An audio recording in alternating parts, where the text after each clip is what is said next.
हॉटेलमध्ये थांबल्यानंतर एक माणूस जेव्हा चेकआउट करतो तेव्हा तो सरळ रिसेप्शनवर पोहोचतो. रिसेप्शनवर गेल्यानंतर जसं चेकआउटची प्रक्रिया पूर्ण होते तेव्हा त्याची नजर रिसेप्शनवर बसलेल्या मुलीवर पोहोचते, जी खूपच सुंदर होती. ती एका खासगी रिसॉर्टमध्ये रिसेप्शनिस्ट म्हणून काम करत होती आणि चेकआउट करण्याच्या प्रक्रियेत तो त्या मुलीचे आभार मानतो, तिला थँक्यू म्हणतो. त्या मुलीला मिठी मारण्याचा प्रयत्न करतो. त्या व्यक्तीने खूप जास्त दारू प्यायली होती. ती त्याला नकार देत होती, त्याला पाठीमागे सरकायला सांगत होती, पण तो तिच्या मागेच लागला होता तिला मिठीत घेण्यासाठी. हे सर्व हॉटेलचा मालक बघत होता. त्या हॉटेलच्या मालकाला खूप राग येतो. हॉटेलचा मालक त्या दारुड्याला ओरडतो, त्याला लगेच हॉटेल सोडून जाण्यास सांगतो आणि त्याला म्हणतो की माझ्या कोणत्याही कर्मचाऱ्याला त्रास देण्याचा प्रयत्न केलास तर परिणाम चांगले होणार नाहीत. ती मुलगी हे सर्व ऐकत असते. ती हॉटेल मालकाकडे बघते आणि तिला खूप छान वाटत असतं की हॉटेल मालकाने त्या माणसाला असं फटकारलेलं बघून ती इम्प्रेस होते.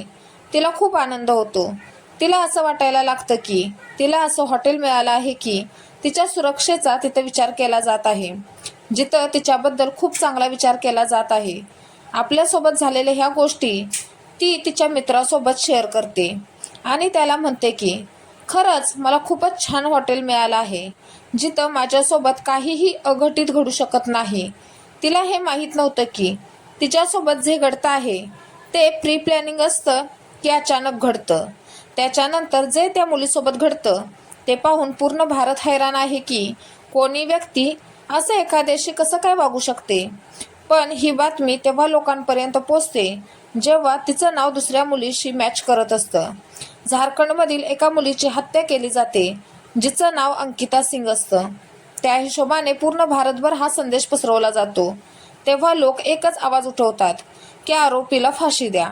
या प्रकरणात देखील काही असंच होतं. आजची घटना त्रास देऊ शकते, रडवू शकते. एक मुलगी आपलं शिक्षण पूर्ण करत करत आपलं घर चालवण्यासाठी घरातून बाहेर निघाली होती, पण आरोपींनी तिच्या पायात बेड्या ठोकल्या. तिचं चालणं कायमस्वरूपी बंद केलं. आजची घटना उत्तराखंडमधील पौड़ी गढ़वाल हा जिल्हा आहे. पौड़ी गढ़वाल जिल्ह्यातील एक पोलीस स्टेशन आहे, लक्ष्मण झुला पोलीस स्टेशन. इथलं पोलीस 23 सप्टेंबर 2022च्या सकाळी साधारण 10 ते 11 वाजताच्या आसपास 3 मुलांना कारमध्ये बसवून कोर्टात घेऊन चालले होते. त्यांना कोर्टात हजर करण्यासाठी, कारण त्यांची काही विचारपूस केली जावी यासाठी. न्यायाधीशांसमोर त्यांना हजर करता यावं म्हणून. जसं ही कार थोड्या अंतरापर्यंत जाते तोपर्यंत साधारण 100 ते 150 महिलांनी त्या कारला आपल्या ताब्यात घेतलं. त्या पोलिसांवर देखील महिला हल्ला करतात. पोलीस कसाबसा आपला जीव वाचवून तिथून बाजूला होतात. त्याच्यानंतर त्या महिला त्या कारची तोडफोड करतात. त्याच्या काचा फोडल्या जातात. कारमध्ये बसलेल्या 3 मुलांना मारहाण केली जाते. त्यांच्या अंगावर एकही कपडा राहत नाही. ते निर्वस्त्र होतात आणि हे फोटो व्हिडिओ जेव्हा सोशल मीडियावर व्हायरल होतात तेव्हा वादळ येतं. या वादात काही लोक वाहून जातात, उडून जातात. खरं तर पोलीस वेळेत तिथं पोहोचतात. तिथं मोठ्या प्रमाणात मोठ्या संख्येने पोलीस पोहोचतात आणि त्या 3 मुलांना वाचवतात. वाचवल्यानंतर त्या 3 मुलांची विचारपूस केली जाते आणि पोलीस समजून घेतात की ही 3 मुलं नक्की कोण आहेत. ह्या 3 मुलांच्यात एक नाव येतं पुलकित आर्य, जो की रिसॉर्टचा मालक असतो. दुसरा असतो अंकित आणि तिसरा सौरभ भास्कर. हा पुलकित आर्य सामान्य घरातील नव्हता. तो छोटा माणूस नव्हता. तो खूप मोठ्या घराण्यातला होता, ज्याचे वडील पूर्व मंत्री होते, ज्यांचं नाव विनोद आर्य, आणि त्यांचा सक्का भाऊ ओबीसी आयोगाचा उपाध्यक्ष आहे. एवढ्या मोठ्या माणसाचं नाव जेव्हा समोर येतं तेव्हा सोशल मीडियावर ही बातमी वाऱ्यासारखी पसरते आणि लोकांच्या डोक्यात एवढंच असतं. लोक एवढीच मागणी करत होते की ह्या आरोपींना फाशी दिली जावी. कोणाची हत्या झाली होती, कोणाची नाही, हाच प्रश्न होता. 28 ऑगस्ट 2022ला एक मुलगी रिझ्यूम घेऊन इकडे तिकडे फिरत होती. कोणीतरी तिला सांगतं यमकेश्वर येथे एक रिसॉर्ट आहे, तिथं रिसेप्शनिस्टची जागा खाली आहे, तुम्ही तिथं अर्ज करा, ॲप्लाय करा. ती रिसेप्शनिस्ट म्हणून ॲप्लाय करते आणि अर्ज केल्यानंतर त्या मुलीला तिथं काम मिळतं, जॉब मिळतो. जॉब मिळाल्यानंतर त्या रिसॉर्टचा मालक पुलकित आर्य याचे कर्मचाऱ्यांप्रती, कामगारांप्रती जो व्यवहार असतो ते पाहून अंकिता खूप खुश होते आणि ती हे सर्व तिच्या मित्राला सांगते की एक दारुडा रिसॉर्टवरती आला होता. तो मला त्रास देत होता. तो मला मिठीत घेण्याचा प्रयत्न करत होता. त्याची वागणूक माझ्यासोबत चांगली नव्हती. तेव्हा रिसॉर्टचे मालक हे सर्व बघतात आणि त्याला खूप ओरडतात. माझं तर मन करत होतं त्यांना सॅल्यूट करण्याचं. ती पुलकितला जवळचा खूपच खास समजायचा प्रयत्न करत होती. पण रिसॉर्टचा मालक पुलकित आर्यची तिच्यावर वाईट नजर होती. तो तिच्याशी बोलण्याचा प्रयत्न करायचा, तिच्याजवळ जाण्याचा प्रयत्न करायचा. ती त्याच्या हाताखाली यावी, त्याच्या प्रभावाखाली यावी म्हणून तो सर्वतोपरी प्रयत्न करत होता. पण हळूहळू त्या मुलीला हे सर्व लक्षात येऊ लागतं. ती ज्या मित्राला सर्व गोष्टी सांगायची त्याच्याशी याविषयी देखील बोलली होती. पण एक दिवस तिच्या संयमाचा बांध फुटतो आणि तिला खूप जास्त राग येतो. 18 सप्टेंबर 2022ला ती रिसॉर्टमधील एका कर्मचाऱ्याला सांगते की माझी बॅग माझ्याकडे दे, मला इथून जायचं आहे. मला इथं अजिबातच थांबायचं नाही, कारण इथं काहीच व्यवस्थित नाही, काहीच चांगलं नाही. पण थोड्या वेळानंतर जी मुलगी रिसॉर्ट सोडून चालली होती तीच मुलगी मालकाच्या गाडीवर बाईकवर बसून कुठंतरी जाऊ लागली. ही गोष्ट बघून कर्मचाऱ्याला आश्चर्य वाटतं. तो हैराण होतो. त्याच्यामध्ये रिसॉर्टचा मालक होता. तो आपला मॅनेजर आणि कर्मचाऱ्यासोबत त्या मुलीला थांबवतो आणि म्हणतो, मला तुझ्यासोबत जरा बाहेर जायचं आहे, थोडा वेळ तुझ्यासोबत घालवायचा आहे. थोडा वेळ माझ्यासोबत घालवल्यानंतर तुला कुठं जायचं असेल तिकडे जा, मी तुला अडवणार नाही.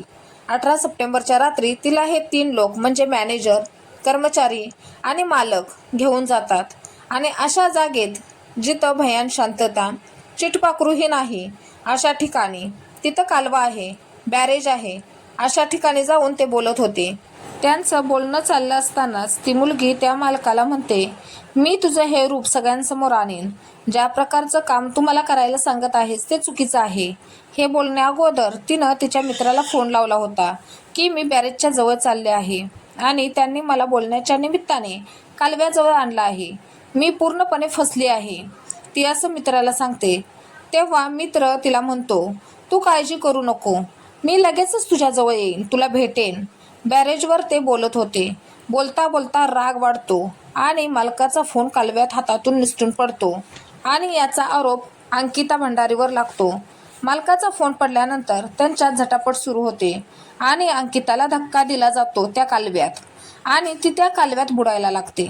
अंकिता बुडायला लागली असताना पुलकित, अंकित आणि सौरभ आपल्या डोळ्यांनी बघत असतात की अंकिता कशी बुडते आहे. वाचण्यासाठी ती पाण्यातून वर उसळी मारत होती, पण तिला पोहता येत नव्हतं. ती त्यांच्यापुढे विनंती करत होती की मला वाचवा, मला जगायचं आहे, कारण तिला वाचण्याचं कारण होतं.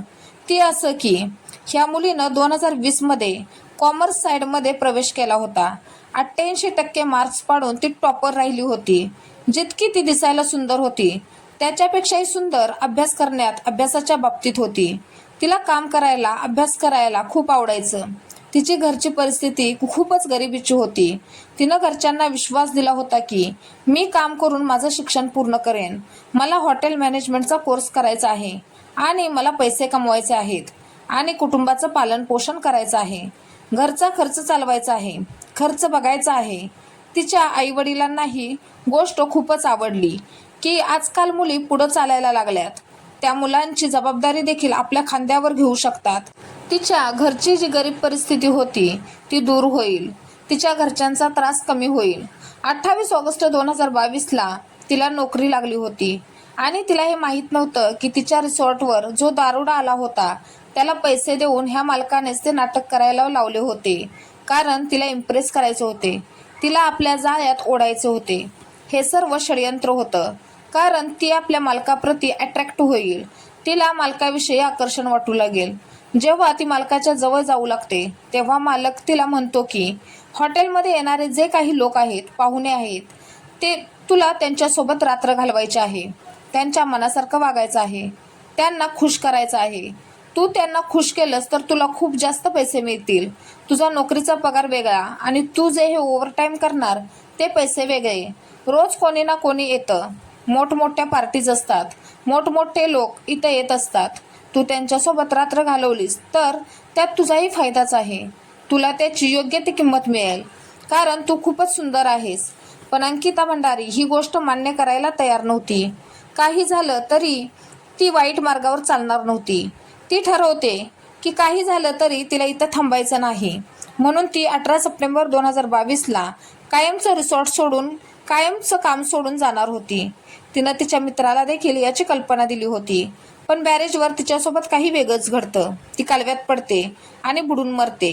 कदाचित त्यांचं भांडाफोड होऊ नये म्हणून तिला त्यांनी धक्का दिला असेल. ते तिथून परत येतात आणि येऊन आरामात झोपून जातात. पुलकित आर्य सांगत होता की रिसेप्शनिस्ट अंकिता भंडारी एका वेगळ्या खोलीत राहत होती. गेल्या काही दिवसांपासून ती मानसिक तणावातून जात होती. त्यामुळे 18 सप्टेंबर रोजी ते तिला सहलीला घेऊन गेले. त्यानंतर रात्री उशिरा हे सर्वजण रिसॉर्टमधील वेगवेगळ्या खोल्यांमध्ये झोपायला गेले. परंतु 19 सप्टेंबर रोजी सकाळी अंकिता तिच्या खोलीतून बेपत्ता झाली होती. तिचा मित्र तिला फोन लावत असतो, पण तिचा फोन बंद लागत होता. तेव्हा तो पुलकितला फोन लावतो आणि म्हणतो की मी अंकिताला खूप वेळापासून फोन लावतोय, पण तिचा फोन लागत नाही. तेव्हा पुलकित त्याला सांगतो की अंकिता तिच्या खोलीमध्ये जाऊन झोपली आहे, सकाळी आरामात तुझ्याशी बोलेल. अंकिताच्या मित्राला रात्रभर चैन पडत नव्हता. तो सकाळी देखील मॅनेजरला फोन करतो. तो म्हणतो, मला अंकिता भंडारीशी बोलायचं आहे, मला तिची खूपच चिंता वाटत आहे. तेव्हा मॅनेजर म्हणतो, अंकिता जिमला गेली आहे, आल्यानंतर तुम्हाला फोन करायला सांगू. थोड्या वेळाने ते तिच्या मित्राला फोन करून सांगतात की ती कुठंतरी गायब झाली आहे आणि भेटत नाही. तिथून ते पोलीस स्टेशनमध्ये जातात आणि सांगतात की आमच्या इथं एक रिसेप्शनिस्ट आहे अंकिता भंडारी, ती अचानक गायब झाली आहे आणि भेटतच नाही. तिचं कुणीतरी अपहरण केलं आहे. तिचा मित्र पोलिसांना सांगतो की तिचे आई वडील खूपच गरीब आहेत. त्यांना त्या दिवशी तिथं नाश्ता दिला जातो, पण दुसऱ्या दिवशी त्यांचं काहीही ऐकून न घेता त्यांना पोलीस स्टेशनमधून हाकलून लावलं जातं. तिच्या वडिलांना समजतं की त्यांची मुलगी गायब झाली आहे. तेव्हा त्यांना ओरडून हाकलून लावलं जातं. जे आरोपी होते त्यांचा तर चांगला पाहुणचार घेतला जातो, कारण त्यांच्या भावाची सरकारमध्ये चांगली चालत होती. तो राजकारणात होता. तिचे आई वडील जेव्हा सोशल मीडियावर व्हायरल होतात, तेव्हाच जेव्हा अंकिता सिंग जी झारखंडची होती, त्यामुळे लोक विचार करतात की अंकिता सिंगला न्याय मिळेल, पण अंकिता भंडारीला कोण न्याय देईल. सोशल मीडियावरून वादळ सुटतं. रिसॉर्टचा मालक पुलकित आर्य, अंकित आणि सौरभ भास्कर या तिघांची पोलीस चौकशी करतात. तेव्हा समजतं की अंकिताला वेश्या व्यवसाय करायला हे लोक भाग पाडत होते. हॉटेलमध्ये येणाऱ्या लोकांना खुश करण्यासाठी त्यांना अंकिताला वापरायचे होते. त्यांच्यासोबत रात्री घालवायला तिच्यावर ते दबाव आणत होते, पण ती त्याच्यासाठी नकार देत होती. ती सांगते, माझा जीव गेला तरी चालेल, पण इज्जत जाऊ देणार नाही. तिनं स्वतःचा जीव दिला, पण इज्जत जाऊ दिली नाही. पोलीस त्या तिघांना कोर्टात हजर करण्यासाठी नेत असताना तिथं दंगा सुरू होतो. दंगा झाल्यानंतर रोड जाम होतात, मार्केट बंद होतात, कारण महिलांनी त्यांच्या गाडीवर हल्ला करून त्यांना जसा धडा शिकवला होता तो पूर्ण भारत आठवणीत ठेवील. शरीरावर एवढे कपडे असतात ज्याने इज्जत वाचू शकेल, पण त्यांची इज्जत निर्वस्त्र करून पूर्णच गेली होती. त्यांना खूप वाईट पद्धतीनं मारलं होतं. उत्तराखंडचे मुख्यमंत्री पुष्कर धामींना जेव्हा हे सर्व माहीत पडतं, तेव्हा हे काम करणारे दुसरे तिसरे कोणी नाहीत, तर त्यांच्या पार्टीतीलच काही लोक आहेत. तेव्हा त्याच्या वडिलांना, भावाला पार्टीतून कायमचं काढून टाकलं जातं. SIT कडून चौकशी केली जाते. प्रयत्न आहेत की कमीत कमी वेळात चांगला निकाल येईल. उत्तराखंडमधील सर्वच लोक ह्या आरोपींना फाशीची शिक्षा व्हावी ही मागणी करत आहेत. पण आपणही आपल्या या माध्यमातून ह्या अपराध्यांना शिक्षा व्हावी ही मागणी करू. सोबतच जेव्हा पोलीस त्यांना तिच्या प्रेमाबद्दल किंवा ती कशी पडली याबद्दल विचारत होते, त्यावेळेस ते उलटसुलट उत्तरं देत होते. पण काही काळानं त्यांनी सांगितलं की त्यांनी तिला धक्का दिला होता. 24 सप्टेंबर 2022ला शक्ती कालव्यातून तिचा मृतदेह मिळतो आणि तिच्या घरचे ते मृतदेह ओळखतात. पोलीस अधिक तपास करत आहेत.